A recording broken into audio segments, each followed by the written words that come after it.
Hamas আৰু ইজৰাইলৰ যুদ্ধই আজি 19 দিনত ভৰি দিলে। 7 অক্টোবৰত সন্ত্ৰাসবাদী সংগঠন হামাছে ইজৰাইলত আক্ৰমণ কৰি বহু লোকক হত্যা কৰাৰ লগতে বহু ইজৰাইলী লোকক অপহৰণ কৰিছিল। ইয়াৰ পিছতে ইজৰাইলী প্ৰতিৰক্ষা বাহিনীয়ে হামাছক নিঃশেষ কৰাৰ বাবে কঁকালত টঙালি বান্ধিছিল। বিশ্বৰ ভিতৰতে অন্যতম শক্তিশালী ৰূপে পৰিচিত ইজৰাইলী বায়ুসেনাৰ আক্ৰমণত ইতিমধ্যে হামাছৰ 12জনকৈ শীৰ্ষ নেতাৰ মৃত্যু হোৱাৰ লগতে সন্ত্ৰাসবাদী সংগঠনটোৰ 1400 যুঁজাৰু নিহত হৈছে। পিছে এই যুঁজত বহু নিৰীহ লোকেও প্ৰাণ হেৰুৱাইছে। ইজৰাইলী বায়ুসেনাৰ আক্ৰমণত গাজাপট্টিৰ খান ইউনিছ চহৰৰ লগতে গাজা আৰু বহু অঞ্চল ধ্বংসস্তূপত পৰিণত হৈছে। হামাছক সমৰ্থন জনাই লেবাননৰ ইছলামিক সন্ত্ৰাসবাদী সংগঠন হিজবুল্লাহও ইজৰাইলী প্ৰতিৰক্ষা বাহিনীৰ সৈতে যুঁজত অৱতীৰ্ণ হৈছে। কিন্তু ইয়াৰ পিছতো স্তব্ধ হোৱা নাই ইজৰাইল। মাটিৰ তলত সুৰংগ বনাই ইজৰাইলক আক্ৰমণ কৰা হামাছক নিঃশেষ কৰাৰ বাবে গাজাত স্থলপথেৰে প্ৰৱেশ কৰিবলৈ ইজৰাইলী সেনা সাজু হৈছে। সুৰংগৰ ভিতৰত হামাছৰ সন্ত্ৰাসবাদীৰ সৈতে যুঁজ কৰাটো যথেষ্ট প্ৰত্যাহ্বানপূৰ্ণ যদিও ইজৰাইলৰ চোৰাংচোৱা সংস্থা মোছাদে এই অভিযানৰ বাবে এটা বিশেষ অভিযানকাৰী বাহিনীৰ সৃষ্টি কৰিছে, যাৰ নাম নীলি দিয়া হৈছে। ইয়াৰ অৰ্থ হৈছে ইজৰাইলৰ শক্তি। এতিয়া নীলিৰ কামাণ্ডোৱে হামাছৰ সৰ্বনাশ কৰাৰ বাবে গাজাৰ টানেলত প্ৰৱেশ কৰিব। এই বাহিনীটোৱে অভিযান চলোৱাৰ সময়ত কাৰো নিৰ্দেশৰ প্ৰয়োজন নাথাকিব।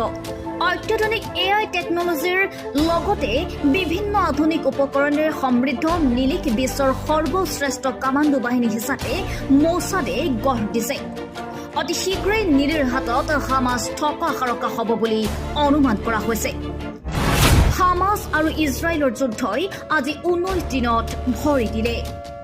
7 অক্টোবৰত সন্ত্ৰাসবাদী সংগঠন হামাছে ইজৰাইলত আক্ৰমণ কৰি বহু লোকক হত্যা কৰাৰ লগতে বহু ইজৰাইলী লোকক অপহৰণ কৰিছিল।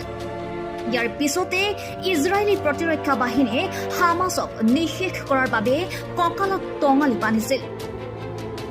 বিশ্বৰ ভিতৰতে অন্যতম শক্তিশালী ৰূপে পৰিচিত ইজৰাইলী বায়ুসেনাৰ আক্ৰমণত ইতিমধ্যে হামাছৰ 12জনকৈ শীৰ্ষ নেতাৰ মৃত্যু হোৱাৰ লগতে সন্ত্ৰাসবাদী সংগঠনটোৰ 1400 যুঁজাৰু নিহত হৈছে। পিছে এই যুঁজত বহু নিৰীহ লোকেও প্ৰাণ হেৰুৱাইছে।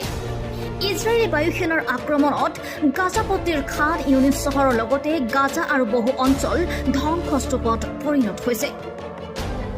হামাছক সমৰ্থন জনাই লেবাননৰ ইছলামিক সন্ত্ৰাসবাদী সংগঠন হিজবুল্লাহও ইজৰাইলী প্ৰতিৰক্ষা বাহিনীৰ সৈতে যুঁজত অৱতীৰ্ণ হৈছে। কিন্তু ইয়াৰ পিছতো স্তব্ধ হোৱা নাই ইজৰাইল। মাটিৰ তলত সুৰংগ বনাই ইজৰাইলক আক্ৰমণ কৰা হামাছক নিঃশেষ কৰাৰ বাবে গাজাত স্থলপথেৰে প্ৰৱেশ কৰিবলৈ ইজৰাইলী সেনা সাজু হৈছে। সুৰংগৰ ভিতৰত হামাছৰ সন্ত্ৰাসবাদীৰ সৈতে যুঁজ কৰাটো যথেষ্ট প্ৰত্যাহ্বানপূৰ্ণ যদিও ইজৰাইলৰ চোৰাংচোৱা সংস্থা মোছাদে এই অভিযানৰ বাবে এটা বিশেষ অভিযানকাৰী বাহিনীৰ সৃষ্টি কৰিছে, যাৰ নাম নীলি দিয়া হৈছে। ইয়াৰ অৰ্থ হৈছে ইজৰাইলৰ শক্তি। এতিয়া নীলিৰ কামাণ্ডোৱে হামাছৰ সৰ্বনাশ কৰাৰ বাবে গাজাৰ টানেলত প্ৰৱেশ কৰিব। এই বাহিনীটোৱে অভিযান চলোৱাৰ সময়ত কাৰো নিৰ্দেশৰ প্ৰয়োজন নাথাকিব। অত্যাধুনিক AI টেকনলজিৰ লগতে বিভিন্ন আধুনিক উপকৰণেৰে সমৃদ্ধ নীলিক বিশ্বৰ সৰ্বশ্ৰেষ্ঠ কামাণ্ডো বাহিনী হিচাপে মোছাদে গঢ় দিছে।